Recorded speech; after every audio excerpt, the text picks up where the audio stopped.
Calendar week 32. Too much rain. It has been a busy week at the barracks. The current head count for the collapse lab is either 8 or 14. The higher number would be better, and we have plenty of space for more. That is, after all, what we offer: space and time. Space, time, and a whole host of activities designed to give the subconscious brain access to new thoughts, new ideas. Space, time, a whole host of... What did the Romans ever do for us? Dodging the showers, cloudbursts, and occasional thunderstorm, amazingly some progress was made in the garden. The last of the brassicas are in the ground, and successional sowings of the fast-growings continue. We're just starting to enter the phase of the year known as too many courgettes, but remain stoically undefeated for the moment. I sense zoodles on the immediate horizon. Also in the polytunnel, the first cucumbers have been eaten and enjoyed.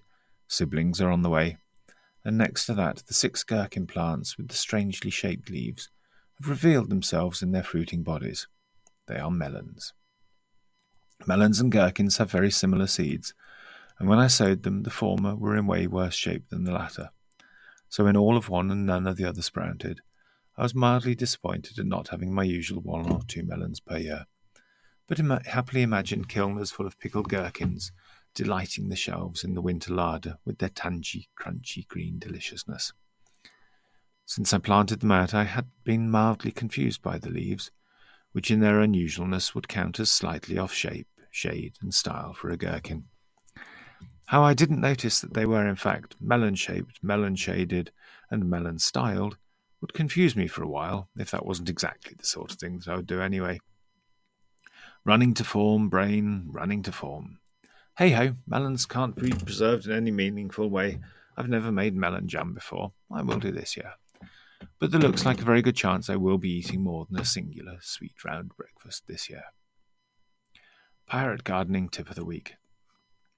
This week, saw the 4th tying of the tomatoes. I have so many tips about tying tomatoes I could write a book, but the basics.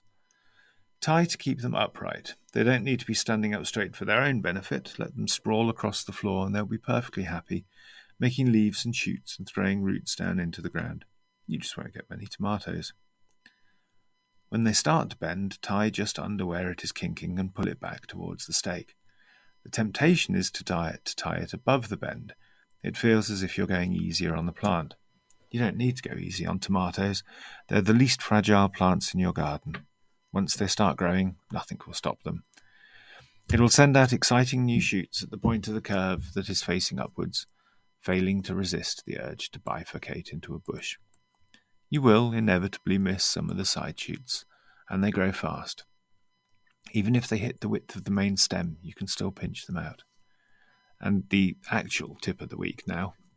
Take these fat side shoots, strip off the lower leaves, and pop them into a hole where you have some space. I have a little leftover track in the tomato bed, and this week I filled it with nearly 24 new tomato plants taken from cuttings. None of them is going to grow particularly big and strong this late in the year, but I am going to let these ones bush up and enjoy the clusters of mini tomatoes that result. This week, The Guardian ran a book review. Self-termination is most likely the history and future of societal collapse.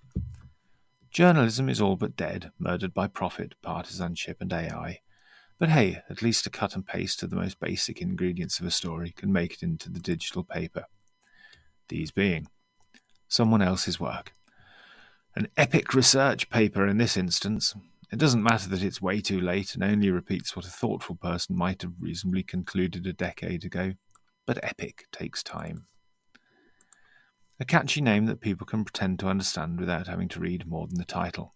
Goliaths is neither the most poetic nor original, but poetry and originality do not make great content.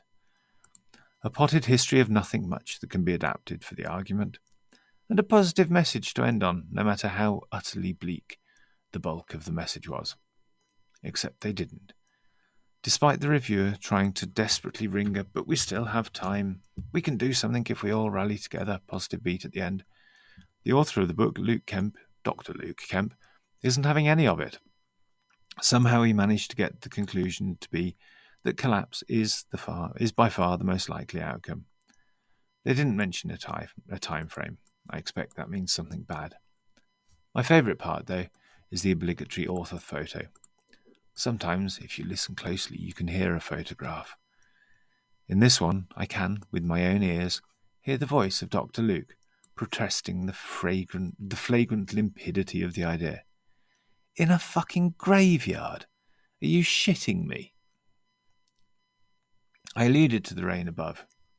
It really is starting to become a problem. The piggy sweet corn should be thriving in the sunshine and outcompeting all weeds, but the couch grass is making a return in the swampy grey. The soft fruits are hanging heavy with berries and grapes, but they're all sour to the point of inedibility and starting to drop unpicked to the floor. A few days of sunshine will sweeten them right up, but so far they haven't had the chance. At least there isn't much mowing to be done. Currently reading E.M. Chiorian, The Trouble with Being Born. And I haven't written this in the newsletter, but I'm sure I've mentioned this book before. It's brilliant. Anyway, without a doubt, the funnest and funniest thing I've read in a long time. I sometimes read Malthus to cheer myself up. The depravity of the desperate, self-important depression is awesome. The takeaway from reading such miserablism is that we should all endeavour to absorb the absurd into our lives to such an extent that reading Chiorian and Malthus and the others is genuinely uplifting. And a quote from it. As a general rule, men expect disappointment. They know they must not be impatient, that it will come sooner or later, that it will hold off long enough for them to proceed with their undertakings of the moment. The disabused man is different. For him, disappointment occurs at the same time as the deed. He has no need to await it. It is present. Let's try and keep some of that happy in the doomer, folks. This is going to be a chaotic week at the barracks. Next week will be Dormouse Quiet. I'm looking forward to both of them, and I shall see you all soon. Much love, your loving Pirate Ben. XO. XO.